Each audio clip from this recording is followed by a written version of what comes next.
儿的回去。儿子，妈对不住你，在村部让你受委屈了。我晓得你难，人在屋檐下，不得不低头。我那个大学拍上，现在有个村支书。你可不要妄自菲薄，你以后是要办大事，不能被一个小小的村干部扼杀了志气。志向高远，我给你起那个名字，你可不要辜负啊！走了。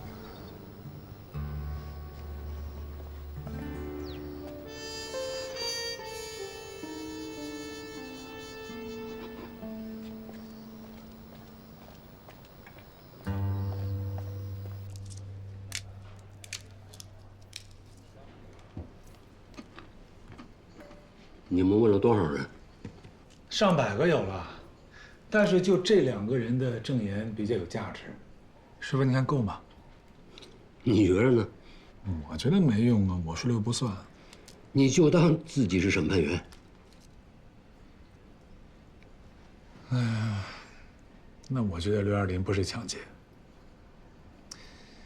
但是吧，他这个，我想听的就是但是的后面，你想说啥？但是有件事还没证实，我没见过来顺，所以刘二林说他认错人的这个说法，我没有办法证明是真是假。你不是说过，假定所有的被告人都是清白的吗？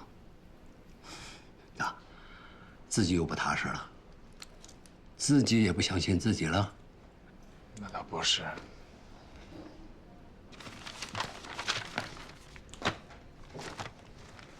师傅，下回开庭的什么时候啊？急啥呀？这种案子不急着办，拖一拖没坏处。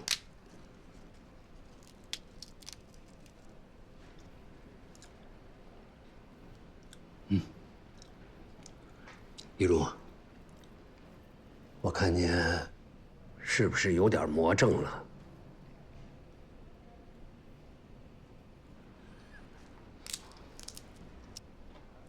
师傅，我想见一下刘二林，您能帮我安排吗？张叔，咋回事啊？咋这么长时间了还不放我出去？政府不会把我给忘了吧？瞅瞅你都胖了，再多待一些日子对你有好处啊！你这说啥话？人没事谁愿意在这儿？坐好了。没事谁愿意在这儿待着呀？你问吧。刘二林，我们来呢是要补充了解一些情况，问你什么说什么，你要是记得就说记得，不记得就说不记得，但是一定要实话实说，别撒谎啊！我就从来没撒过谎，都是那大盖帽冤枉我。行，问你啥说啥。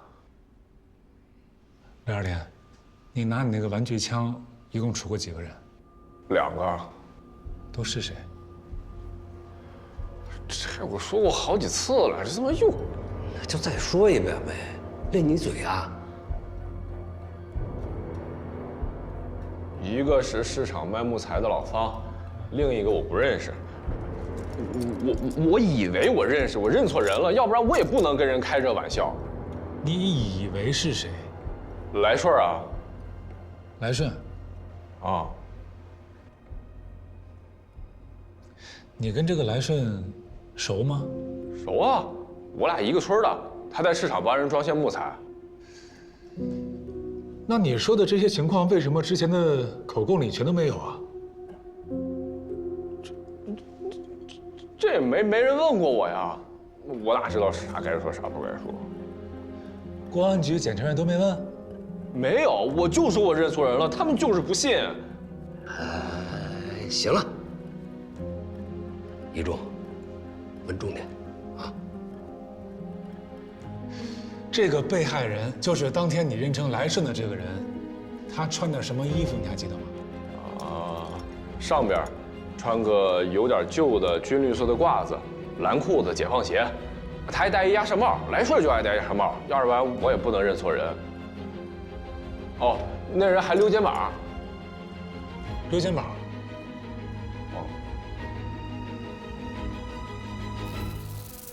谁跟你开玩笑？什么认错人？他拿把手枪顶着我的腰，正是我装钱那个包，这还不叫抢劫啊？你们法院不要贪赃枉法，我跟你说。他心脏本来就不太好，因为这个事儿大病了一场。同志，你别跟他计较。大哥，我能给您拍张照片吗？拍什么照？我们领导吩咐的，我得回去交差呀。您配合配合。不配合。哎呀，那么轴嘛。您看我把这相机都带过来了，要不这样，我给您二位在这儿拍一张，然后洗好给您送过来，您给我再单独拍一张，我回去交差，好吧？啊，大姐，好吧？哎，大姐往这靠一点，来。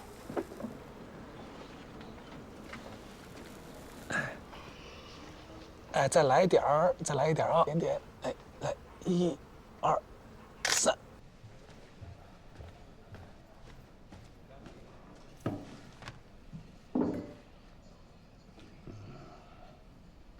好了，人都齐了，咱们就开会。今天要讨论2个案子，一个呢是小芳这儿的杀人案，另一个嘛是老许你那儿的盗窃案。小芳，从你这儿先开始，说说你们合议庭的意见是什么？经过合议庭的慎重讨论和考虑，然后经过大家的举手表决，2比1，死缓。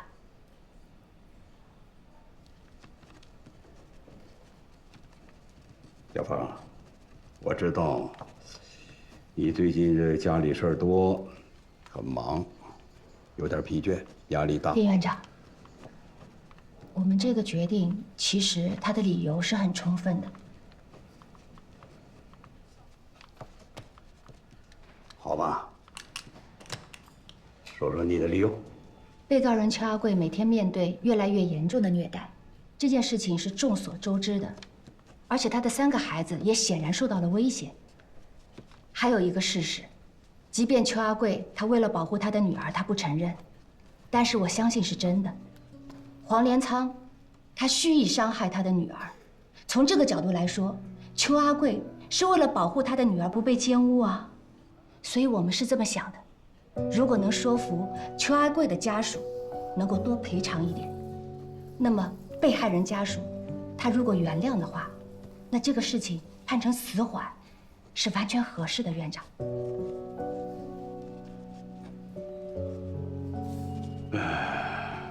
小芳，你知不知道，咱们这个县法院其实是根本没有资格碰这个案子。我知道。你知道啊，王淑梅，你呀，什么都知道，可是呢，你又什么都不知道，知道吗？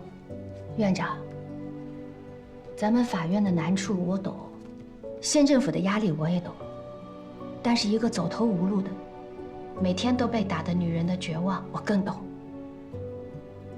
一个宁愿自己死，也要保护好自己女儿名声的一颗当妈的心，谁不懂啊？李院长，我恳请你，恳请大家再设身处地的想想。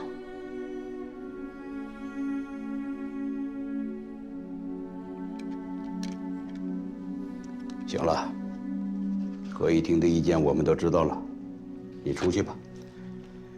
审委会讨论。李院长，我能全程参加讨论吗？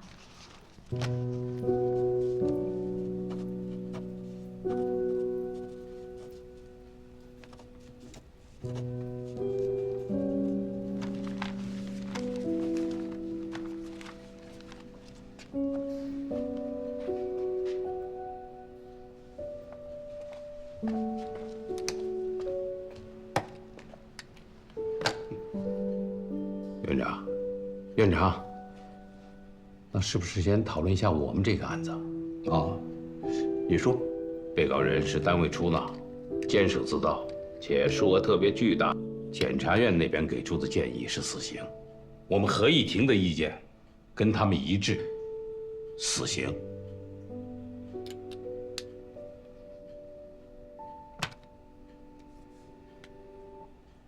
哎，喝水喝水。不用客气，谢谢谢谢。赵书记，哎，我来就是想问一下，来顺家里没有别人了吗？没得。再说了，他屋头人能证明个啥子？那这个来顺长什么样啊？多高个子啊？不高，人有点瘦，小眼睛。其他的也说不出个啥子。来事儿人有点窝囊，在哪个地儿都不显眼。要是不说话，就像没这个人一样。那他从后边看溜肩膀吗？有可能，没那个注意过。啊，那他平时还戴帽子吗？没印象的，没印象的。赵书记，您这儿可不可能有来顺的照片？我看一眼。乡下人哪个有条件拍照片喽？哎，我那辈子也就那个一张，还是上个月秀水坝，咱乡里领导的光拍的。哦，来，喝水。哎，吃花生，没啥讨动的。哎。赵书记不用送了。哎呀，为了620这个案子，你也是辛苦了啊！来来回回的跑了那么多趟，以后有啥子需要帮忙的，打个电话就得行。行啊，还要干山路，天黑头了的话，危险的很，我就不留你吃饭了啊。先走了。哎。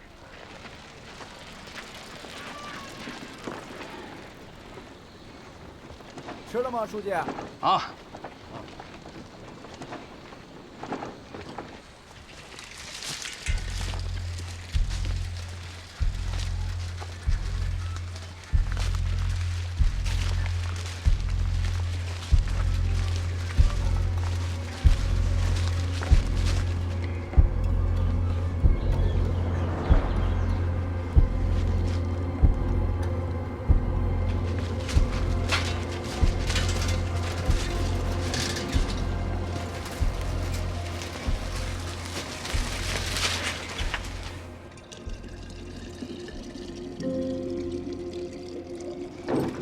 赵书记，哎，你啷个又回来了？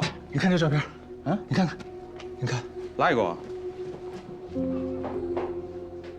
来顺儿？这是不是来顺？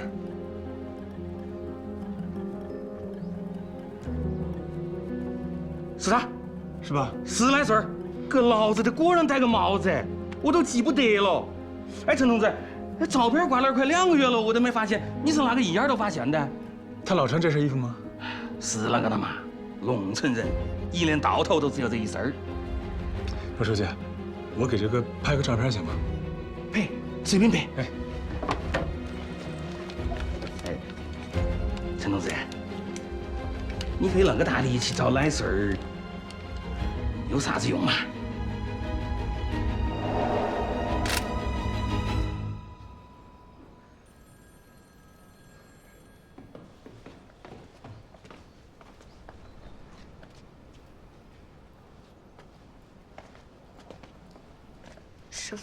师傅，您怎么在这儿啊？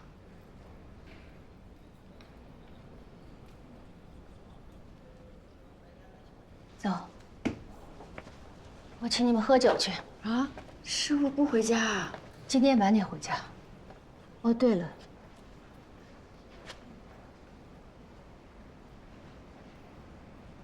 全阿贵的审委会结果出来了。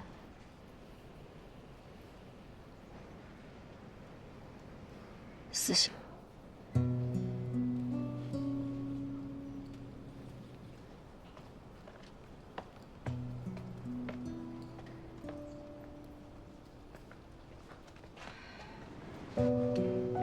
那天我去邱阿贵家，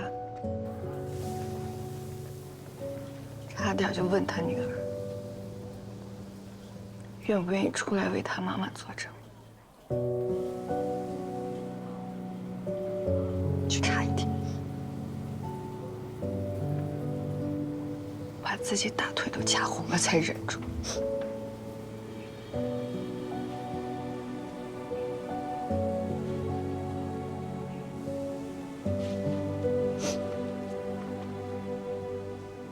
我讨厌我自己，我觉得我自己特别的懦弱、猥琐、恶心，还得加上我。你曾经叫师傅的这个人叫方淑梅，对吧？不是师傅，英杰就是太难受了，她喝多了，你别往心里去。英杰，咱们都难受。那你有没有想过，万一女儿的证词她帮不上忙，那邱阿贵……你少和稀泥！我没有，能这么计算吗？那是条人命啊，李慧是人命。我就是觉得，无论是谁，他面对这么多问题都很难解决的。不是这样的，这根本就不是我们应该面对的难题。很多问题不是靠法律解决的，这个世界上真的有很多问题。法律是最后一道。你想说服我是不是？这样自己就少点内疚，对不对？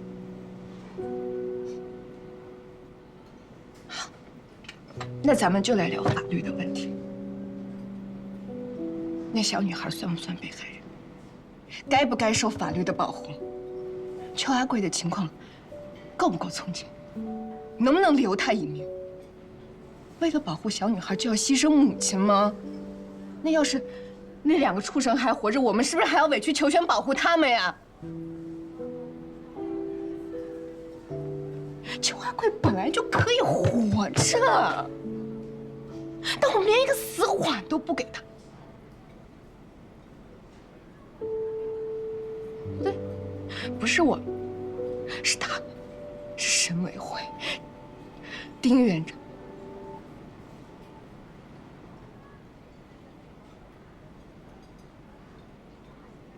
师傅，其实你也没啥用，咱们都没用，咱们都是废物。一姐，你没有权利这么说师傅。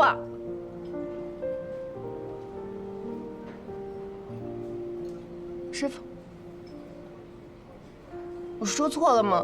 你说的特别好。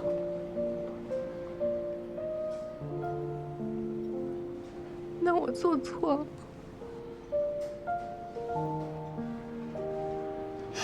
做的特别好。特别棒。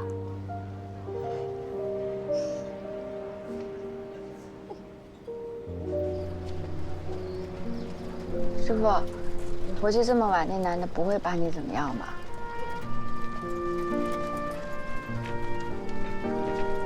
您就没想过要离开吗？从我回来那天起，我就没想过要离开。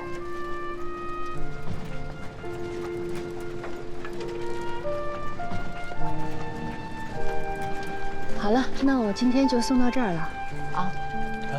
小夏，你今天喝的太多了啊，回去好好休息啊。以后少喝点啊。走了。方老师慢走，再见，美姐。师傅，放心吧。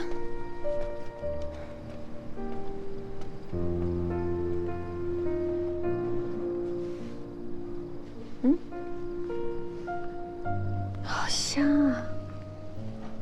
是谁帮我带的？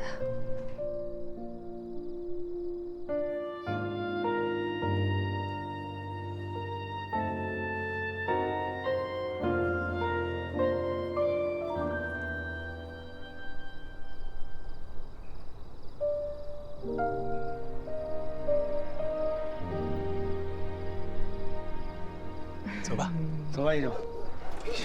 哎，一中，没想到你们城里人还会骑3轮呢，这不好骑啊。我小时候就会骑。我听说你爸爸是审判长。谁说的？我爸是剃头的。啊。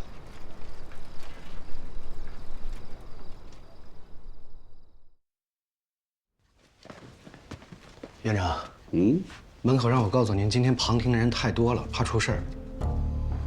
那就别再放人进来了。好，派2个法警，护着点儿那俩律师。好，放话出去。今天谁扰乱法庭秩序，就抓谁。强奸案怎么公开审理了？现在是严打时期，特事特办。是。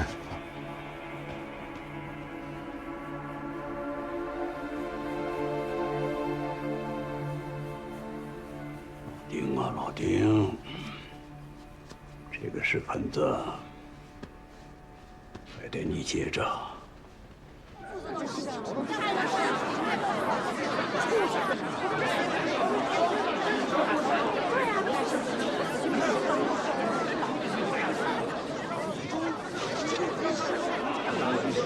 干嘛呀？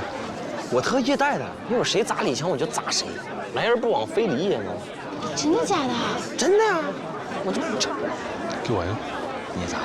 你使劲点吧。没收了啊？什么没收了？什么就没收？怎么给我带药没收了呢？这法庭上你别惹祸了好不好？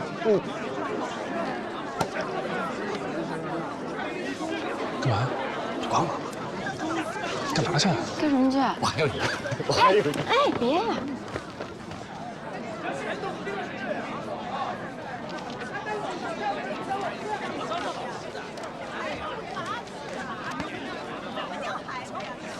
好彩头，一颗红心，两手不管。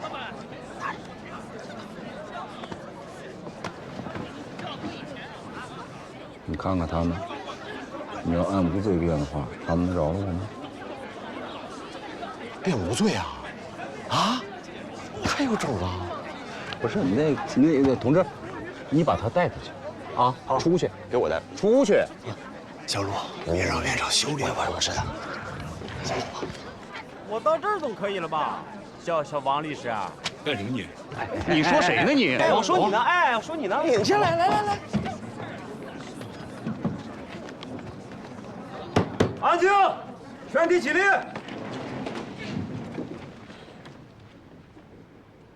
坐下。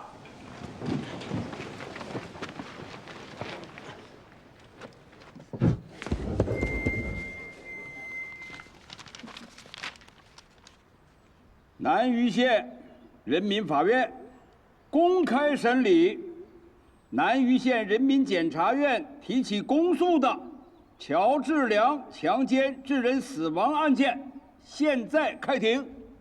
带被告人乔治良。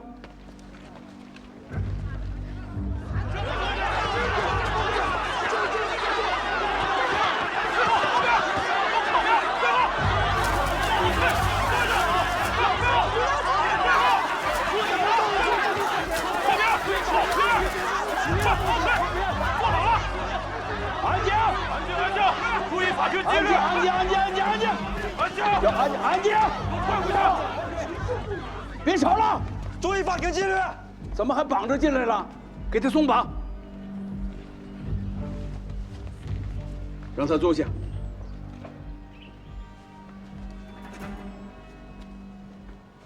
被告人姓名：乔治良，大点声。年龄41，家庭住址：南榆县一中家属宿舍5排3。臭流氓！一中的脸都让你给丢尽了！畜生！这都是手下！干什么玩意儿？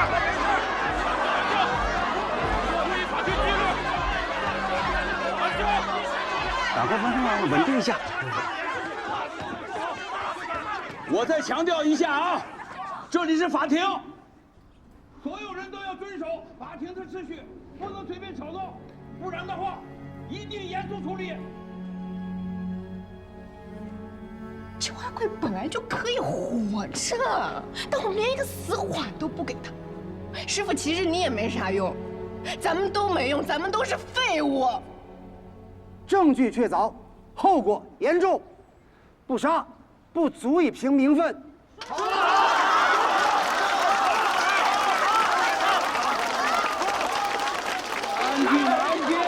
安静！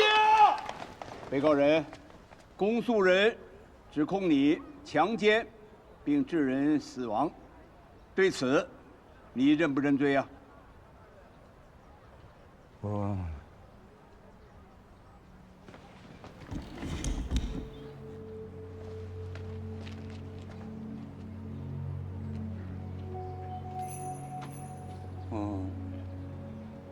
认罪。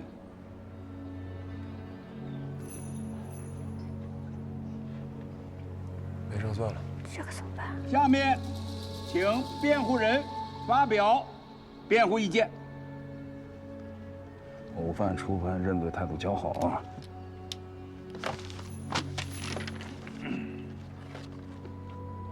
尊敬的审判长、人民陪审员，我是受被告人乔治良委托，并受南榆县法律顾问处指派，作为被告人乔治良的辩护律师。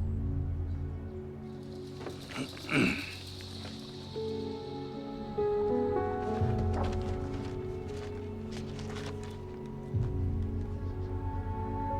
通奸而不是强奸，其行为不构成犯罪，请求法院宣告被告人无罪。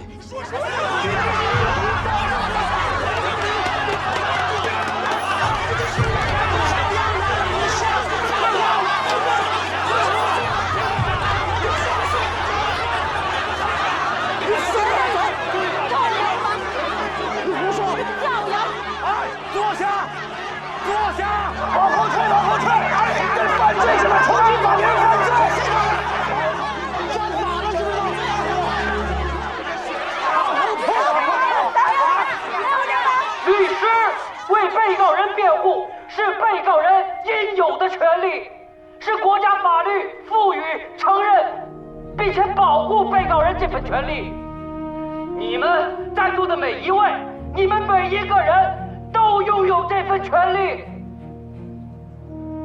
我是律师，为被告人辩护是我的使命。如果有一天你们哪一位需要我辩护，我义不容辞。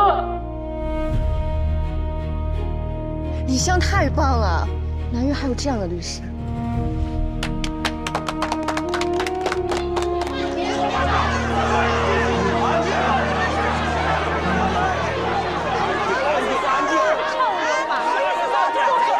安静！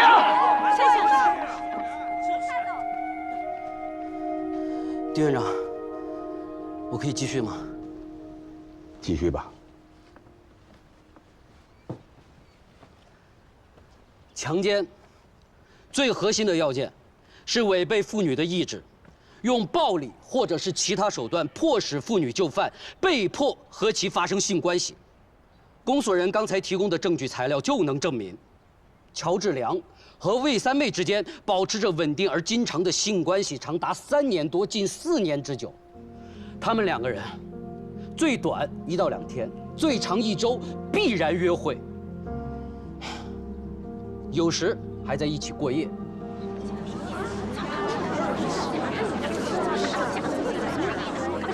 以及我这里有几封魏三妹写给乔治良的情书。又及2人关系被撞破之后，魏三妹给其亲姑姑，也就是乔治良之妻魏爱萍写了一封信，表示忏悔。她并在信中承认了她是真心爱着乔治良。请问，如果是强奸，那这几封信又该怎么解释呢？因此，辩护人认为，被告人乔治良和被害人魏三妹之间有不道德的性关系为真，但是他们2个人之间是通奸，而不是强奸。造谣，不是造谣，不是造谣！他自己都认罪了。我说，安静一下，肃静。导致魏三妹自杀，真正的原因到底是什么？在他们2个发生最后一次性关系之后，被撞破了。乔治良被扭送到了公安机关，魏三妹也被自己的父母关在了家里。虽然她承受了巨大的心理压力，但是有足够的证据表明，魏三妹在当时并没有想要寻死，她而是写信请求乔治良的妻子原谅。而魏爱萍收信未回，当天晚上魏三妹就自杀身亡，而且乔治良当时正在被拘留。乔治良对魏三妹的死有道义上的责任，但是他并不是杀害魏三妹的真正的凶手。所以，辩护人认为，被告人乔治良无罪。火了！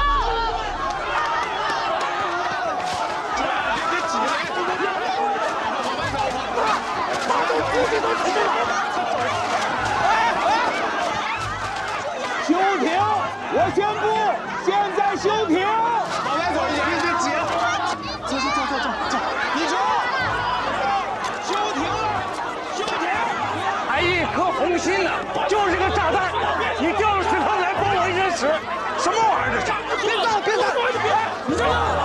你们这犯法啊！干什么？别动！你别动！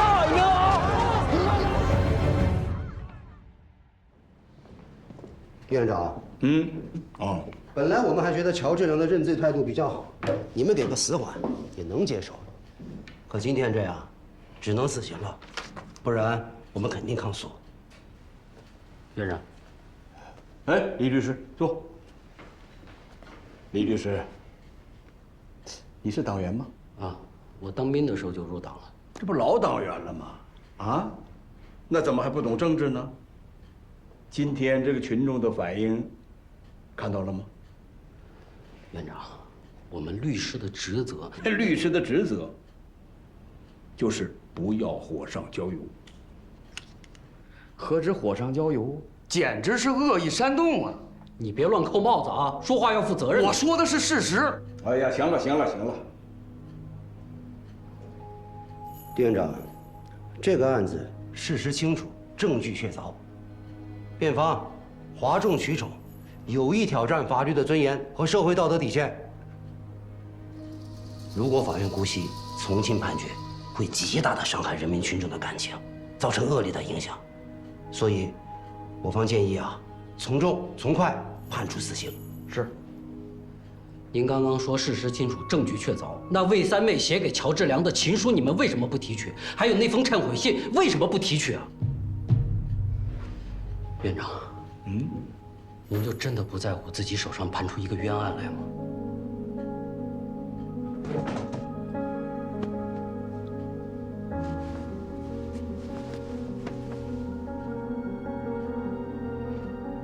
丁远，还开庭吗？不开我们走了啊。你这什么态度嘛？怎么不开呢？李律师，一会儿啊，我只是要求你，先不要说话，好不好？那我干脆退出算了，反正王本善早就走了，就让辩护席空着，你们随便怎么判。怎么的？跟我耍混吗？我告诉你，这个时候你要意气用事，你是真的会把你的当事人害死的。院长，你要是能判他死缓或者有期，我保证配合。哎，怎么讲条件讲到这儿来了呀？你真当大家求着你呢？院长，我说了不算，这个案子得上审委会。别停了！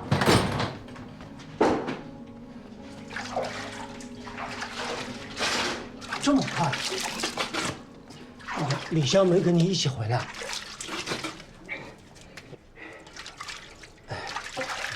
王老师，我知道你对李湘不满意，您看以后咱俩一起搭伙，辩护词什么的我来帮你写。是我不会写，还没文化，还不懂法呀！不，我不是这个意思，我是想给你打个下子。少说话，少办事，工资不少拿，多好！人啊，要有点自知之明。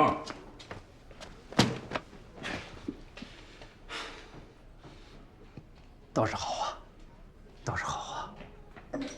老王，你没事吧？能没事吗？哎呦，出什么事了？你说，上一次被西红柿砸，这一次又被鸡蛋砸，按理说应该被砸的人是我呀。行，小去。不是李强，你是不是自己去取证啊？算不上。这个魏三妹的道歉信，是魏爱萍主动交给我的。人家毕竟是两口子，家庭矛盾归家庭矛盾，但是也不能盼着自己丈夫去死啊！你是不是觉得自己特有本事啊？那封信他不给检察院，单单给你。说实话，他信任我呀，我特高兴。你就不该收，人主动给了我还不收，让他给检察院去啊！老王，那咱是不是太贱了点啊？人家诉死刑，你非说无罪，人家拿不到的证据你能拿到？你这不是公开朝检察院的脸上抽他嘴了吗？回头把我也捎上。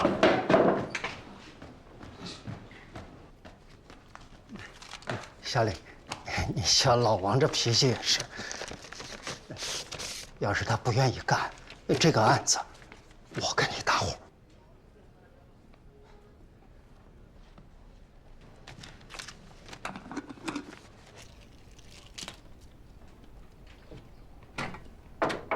是啊，洪主任。老王，洪主任，来，不，太干怕噎着。这个水呀，我战友从新疆带来的，舀一碗水，你就吃吧。行。这个洪主任，就是乔治良这个案子呀，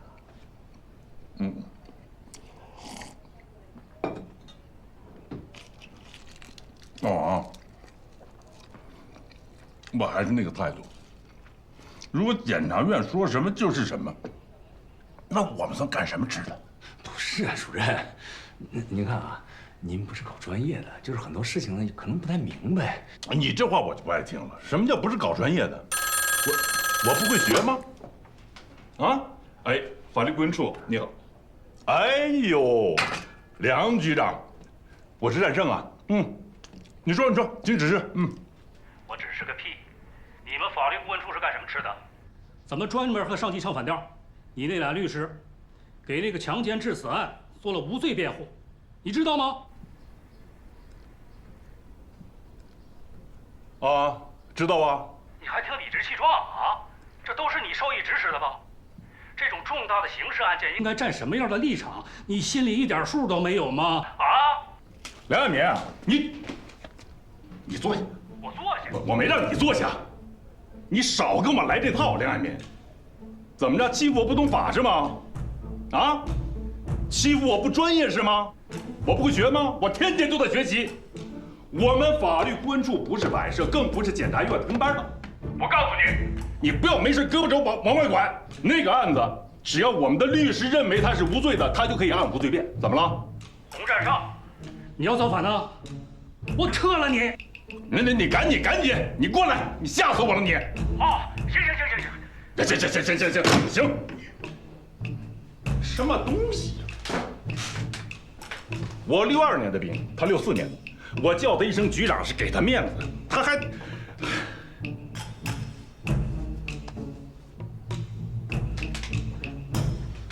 老王啊，怎么了？不舒服了？我最近有点窜稀。哦，那个案子我就不想变了，怕身体受不了。不是，川西就不要吃刑事了，你放过来吧。我给您放上。那行了，主任，你先忙着吧。我先走了。啊。哎，老王，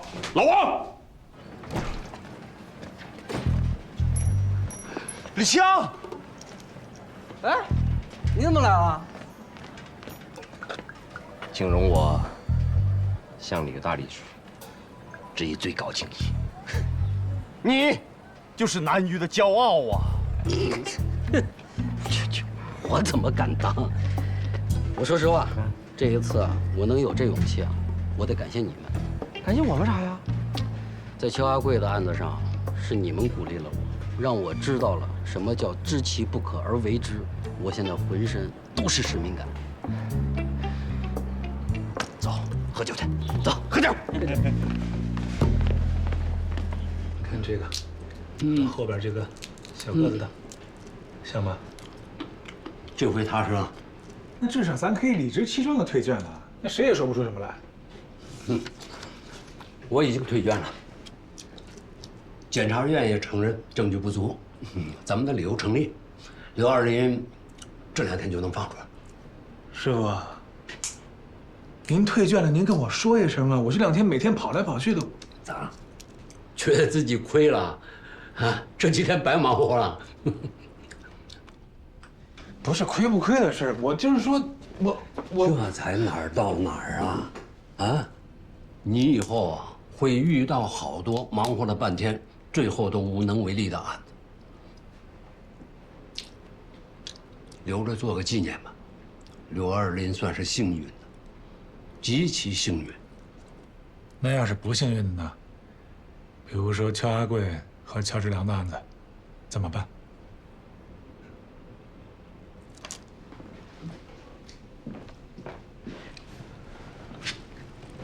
走的时候记着把门关上啊。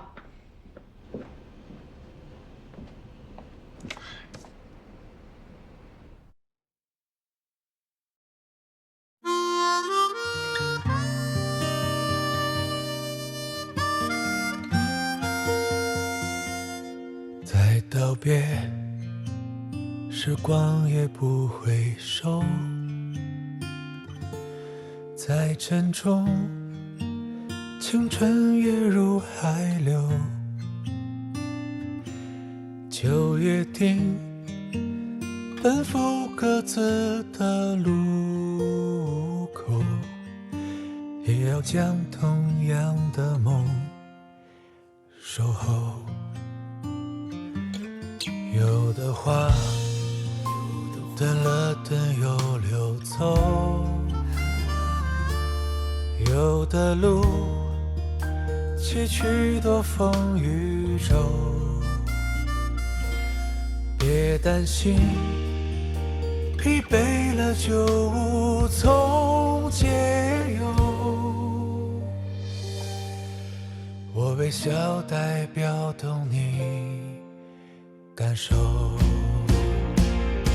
那些委屈苦痛蔓延在夜的尽头，也曾追问自己勇气还够不够。